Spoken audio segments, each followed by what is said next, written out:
अस्सलाम वालेकुम दोस्तों, ਤੁਸੀਂ ਦੇਖ ਰਹੇ ਹੋ ਆਪਣਾ ਪੰਜਾਬ ਟੀਵੀ ਤੇ ਮੈਂ ਤੁਹਾਡਾ ਮੇਜ਼ਬਾਨ ਅਫਜ਼ਾਲ ਅਹਿਮਦ। ਸਭ ਤੋਂ ਪਹਿਲੇ ਆਪਣੇ ਚੈਨਲ ਨੂੰ ਕਰੋ ਸਬਸਕ੍ਰਾਈਬ ਤੇ ਨਾਲ ਹੀ ਲੱਗੀ ਹੋਈ ਘੰਟੀ ਨੂੰ ਦਬਾਓ ਕਿਉਂਕਿ ਸਾਡੀ ਲੇਟੈਸਟ ਔਰ ਬਿਹਤਰੀਨ ਵੀਡੀਓ ਸਾਡੇ ਦੋਸਤਾਂ ਤੱਕ ਪਹੁੰਚੇ ਸਭ ਤੋਂ ਪਹਿਲੇ। ਲੋ ਜੀ ਦੋਸਤੋ, ਅਸੀਂ ਆਪਣਾ ਪੰਜਾਬ ਟੀਵੀ ਤੇ ਇੱਕ ਵੈਡ ਸੇਲ ਕੀਤੀ ਹੈ। ਸਾਡੇ ਬਹੁਤ ਹੀ ਅੱਛੇ ਸਬਸਕ੍ਰਾਈਬਰ ਨੇ ਫੈਸਲ ਭਾਈ ਫੈਸਲਾਬਾਦ ਤੋਂ, ਉਹਨਾਂ ਨੇ ਜਨਾਬ ਵੈਡ ਖਰੀਦੀ ਹੈ। ਵੈਡ ਦੀ ਲਦਾਈ ਕਰਾਉਣ ਲੱਗੇ ਅੱਲਾਹ ਤਾਲਾ ਜਨਾਬ ਇਹਨੂੰ ਖੈਰੀ ਸਲਾਮਤੀ ਪਹੁੰਚਾਵੇ ਤੇ ਅੱਲਾਹ ਤਾਲਾ ਜਨਾਬ ਉਹਨਾਂ ਦੇ ਨਸੀਬਾਂ 'ਚ ਕਰੇ। ਦਿਖਾਓ ਜੀ ਵੈਡ, ਦਿਖਾਓ, ਛੱਡੋ ਭਾਈ ਲੈ ਚਲੋ ਇਹਨੂੰ।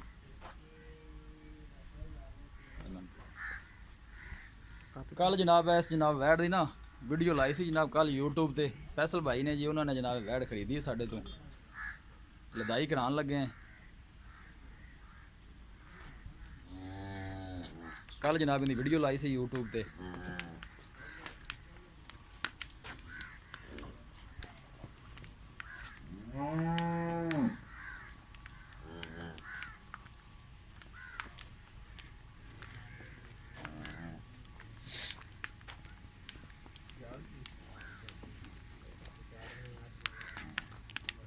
इंशाल्लाह दोस्तों की खातर इस तरह ही जनाब मेहनत करते रहेंगे। फैसल भाई ने फैसलाबाद तो जनाब उन्होंने साढ़े तो वैड खरीदी है।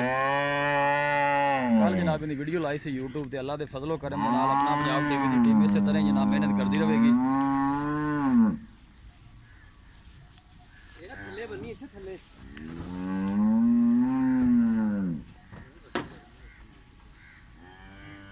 अगे लगो ना नाल चढ़ाओ।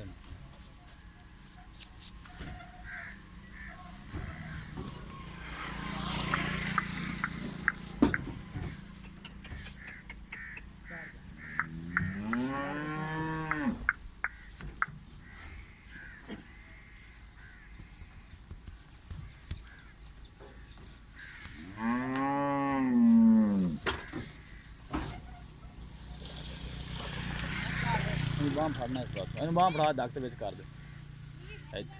सौखा काम करो चल।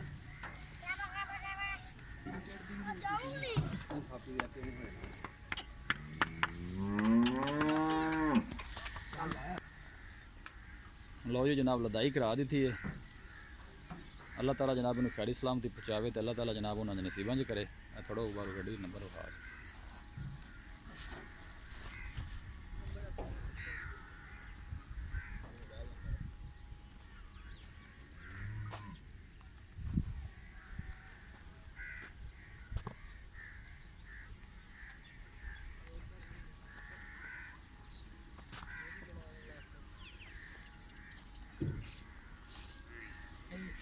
वीडियो पसंद आवे लाइक तो शेयर जरूर करना है।